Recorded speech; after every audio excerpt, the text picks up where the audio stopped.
Okay, how's everybody doing? Welcome in to a little more FPL Power 5. Today, what we're going to do is we're going to talk about the best midfielders after week 3 going into week 4. One thing that we do is we don't really worry about price tiers or where their prices are or these guys being in the same price category, whatever. This is just the top 5 midfielders in the league, how they're playing right now, in my opinion, and going forward, should you consider them for your FPL team. So let's jump right in with number 5. Number 5, I mean, this guy could be number 1 in any midfield category. It's KDB. It's Kevin De Bruyne. I don't think we need to talk too much about him. The only thing is he's 12. He's 12 million. No, 12-1 now probably. He looks ridiculous this season. I mean, he looks as healthy as he's been in a while. Just he's burst of speed through the midfield. He's got Haaland up there now. We all know his what the drill is with his potential scoring. I mean, his passing is insane. He's got guys that can finish. I personally think like this guy, if he took on more scoring, he'd potentially lead all of FPL in points. I mean, he's a boss. I mean, he bosses the league around pretty much. He's a lethal and clinical finisher. When people say they strike with venom, I mean, this dude, you give this guy a clean lick, and he's anywhere near the box or inside it, I don't think your keeper's got a chance. It's kind of obvious, like I said, but he's playing outstanding. I think as of now, I mean, he's definitely doing better than Son at the 12, and Salah's Salah. But, the one thing with Salah is he had a lot of assists last year, but, I mean, in general, he's kind of a scorer, right? Like he's kind of I'm definitely not saying he's a poacher, but it's like he scores goals, right? He almost feels more like a forward, but he is a midfielder in FPL. I think Kevin De Bruyne is the best midfielder in the world, and definitely in the Premier League. I know in FPL Salah's categorized as a midfielder, but I kind of think they play different positions and they do different things. So number 5, KDB, Kevin De Bruyne. Yeah, he's less than Salah though, and Salah got a goal today, but for that 13 million price tag, and if you have, like I've talked about, if you have him, Salah, Trent, and Cancelo, Trent and Cancelo gave you goose eggs this year, zeros and zeros on your back line. So it's tough. It's tough, but I'd consider De Bruyne regardless of what your budget looks like. Jumping to number 4, I'm going Gundo, Ilkay Gundogan, aka Gundy, aka Gundo. I love this guy. He sniffs out goals like a little freak. I mean, he's shifty, he's crafty. He pops up in the box a lot. He's scoring some goals. He's a smart player, intelligent player. Not to say like other footballers aren't intelligent, but it's like sometimes he just lets things slow down, right? You see like really, really quality players do this. Almost let other people make mistakes around you, then take advantage of it, all in the span of a few seconds. Interesting game against Newcastle. It's a tough draw for City, but great draw for Newcastle. But Gundy, that's another start, right? It's 3 starts in a row. So we don't really know what's going on with Grealish. He wasn't in the side. We've seen this kind of thing from Grealish before.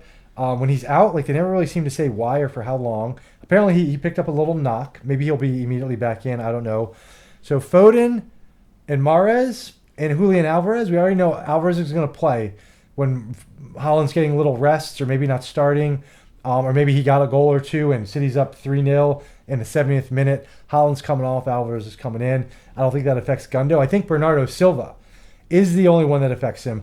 Bernardo Silva, I don't think the transfer window is closed, so it's still a little up in the air, but it feels like he's staying. He's only 6.9. And Mahrez seems to be Champions League, killer. Like that's his thing. He's Champions League assassin, and he definitely plays in the Premier League some, but I think we've all gotten burned enough by Mahrez. So number 4, Ilkay Gundogan, nice little price, great little player. That's for that City midfield if you're trying to break into it. Less than Foden, or again, consider Bernardo Silva. Maybe keep an eye on him, but for now it's Gundogan at the 4. At the 3, Alan St. Maximin. What a weekend! Alan St. Maximin does what Alan St. Maximin does. He's out there. He's cutting left, cutting back right, dragging it onto his left foot, making things happen, playing with charisma, right? Like with flash, with flair. Loves to be out there on the park on Sunday, or on the pitch on Sunday. 3 assists for this week. That's pretty solid right there. I like attack or I like Newcastle's attack maybe more than other people. I think Almiron, Joe Linton, Wilson, and St. Maximum. I think that's solid. And Bruno Guimaraes, I mean, as a fifth guy, I like it a lot. I like Shar, Trippier, and Pope in the back. I think Newcastle's good. I really do. I think they can bring something to your FPL team. St. Maximin is only 6.4 right now. He dropped down. Obviously, he might go right back up. That's very inexpensive. It's right there with Martinelli. A Martinelli, St. Maximum midfield is like kind of your lower price guys. That's not a bad deal. So I actually kind of like St. Maximum in the one slot, but I don't think we can go too crazy yet. Let's see a little more. But Newcastle really looks like they're heading in the right direction. Number 2, this is my guy, Dejan Kulusevski. I've had him from the start. Yes, he had a big week 1, little trickle in points the last 2 weeks, but I love him. I still don't think Richarlison is the guy that's going to threaten his minutes. I think he's mostly nailed. I think Kane is definitely nailed. We've seen so far, Sonny is the guy that's kind of been coming off. Will that, be the same, going forward? For now, I think probably. I think Son is obviously world class. He's going to get it together and figure it out, start scoring goals. But for his price at 12 or now 11.9, that's a tough one. So I think Kulusevski is really pretty locked in there.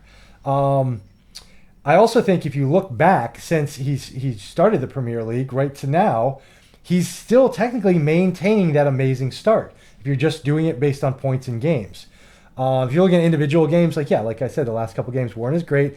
But on Sunday, that was a tough game against Wolves. And Kulusevski, he was working hard all afternoon, looking good. I really think he's a great way to go. So at the number 2, it's still Dejan Kulusevski. He has gone up. He's about 8.2 or 8.3 now, maybe still just 8.2.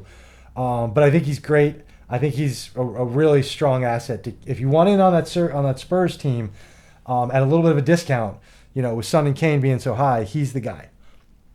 And number 1, it's a little bit of a double deal for me. It's Rodrigo for Leeds. No, it's all right. So let's get into the positive side. Okay, yes. He's scoring some goals. He's getting some assists in consistent weeks. But I feel like this happens frequently, right? Like a mid-table team comes out and just boat races a top tier or a top 4 side, like what happened to Chelsea. I don't think anybody expected that to happen. I'm not like shocked Leeds won or were in the game. Like I didn't expect Chelsea just to destroy them. I thought it'd be a little bit of a match, but I didn't expect that. I mean, they clamped down on them from the opening whistle. They were all over them. I mean, they bossed them around the pitch. It was quite a display, to be honest. Yes, Mendy effed that up royally, and that's fine. But for Rodrigo right now, he's gone up a little bit in price. So if you're going to do it now, right? The fixtures are still decent. I kind of feel, so then my flip side of that is I kind of feel like Rodrigo is a little bit of a sugar high, right? Like he's one of those players, like if you jump on him now and he doesn't do anything for the next couple weeks, it's like you missed the boat, right? You missed the sugar high, which I kind of think is going to happen. Yeah, maybe in the next 3 or 4, if he gets another goal and assist, it's okay. But if you brought him in for the next 4 games and you missed what he just did, I don't know if it'd be worth it. And I'm not fully convinced that he's going to say have three goals and 2 assists over the next 4 or 5. Big ups to him, big up to Leeds, like good stuff. Jesse Marsh, great win. I do want to say this about Jesse Marsh. Kind of think you need to have a little chat with your stylist, pal. I'm not sure what was up with those spandex denim jeans you were wearing on the sideline. No offense, man. Like you're new to the Premier League. You're an American coach. I think you need to set a better example in the look. You look like you had to do a kegger at Sig Ep afterwards. Not to impugn the keggers that Sig Ep throws. I'm sure across the country they're awesome, but not a good look, Jesse. Like congratulations, nice win. Like what you're doing, but I kind of think you need to maybe class it up a little bit more. Maybe even consider the suit. I'm just saying. But anyways, back to Rodrigo. So yeah, I think he could be a little bit of fool's gold. I mean, don't we know, again, it was a rugged win. I don't want to besmirch Leeds at all. And maybe I'm wrong. Maybe Rodrigo goes out and gets 3 or 4 goals and 2 assists in the next 5, and you can tell me to just go suck a huge rhino cock. And you'd be right to do so, because I would have been absolutely wrong on this one. But he's number 1 for the situation and for the price and for what he's done. Personally, I'm not doing it, but if other people do, I completely understand why. And we've got a couple of quick honorable mentions. James Madison, I love him. He's got a couple goals and assists on the season. Yes, Leicester don't look great. Leicester do score goals. I could care less if they win or lose, technically. I just want some points from Madison. I've been getting them. Martinelli, still very inexpensive at 6'4". Fantastic. That whole Arsenal side, I mean, they're just thrashing people. They look outstanding in defense and in attack. I wouldn't say getting in any Arsenal player is a bad idea at this point. Pereira at Fulham, a lot of people are on him. 8 points this last week, sitting on a lot of our benches. I think he had a 5 because he had assists the week before. So he plays. Fulham's fixtures are turning a little bit. He's somebody, like, even if you're not going to play him a bunch at his price, definitely strongly consider getting him in. Obviously, if you have him, he's not going anywhere. And then last one real quick, Will Zaha. The ultimate sugar high. The ultimate ball tickler, dude. Like, this guy, like, it's almost like it's like a weird FPL edging segment. Like, he just brings you to the edge and lets you down. And then when you don't have him, he does things like this. Even when you have him, like a guy in my mini league has him, he'll take that 12 points all day. But if he doesn't get the yellow and he doesn't miss the penalty, you're tacking on 9 more points because that's 7 right there, and he probably gets at least 1 or 2 more bonus. So that 12 could have easily been 18, 19, or 20, taking nothing away from him. Nice job, Zaha. So consider him.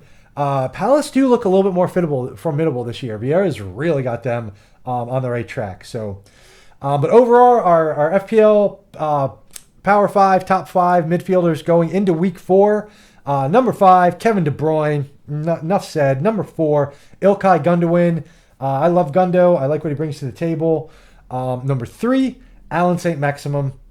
This could really be a bit of a breakout year for him. He starts adding some goals. The assists look like they'll be there.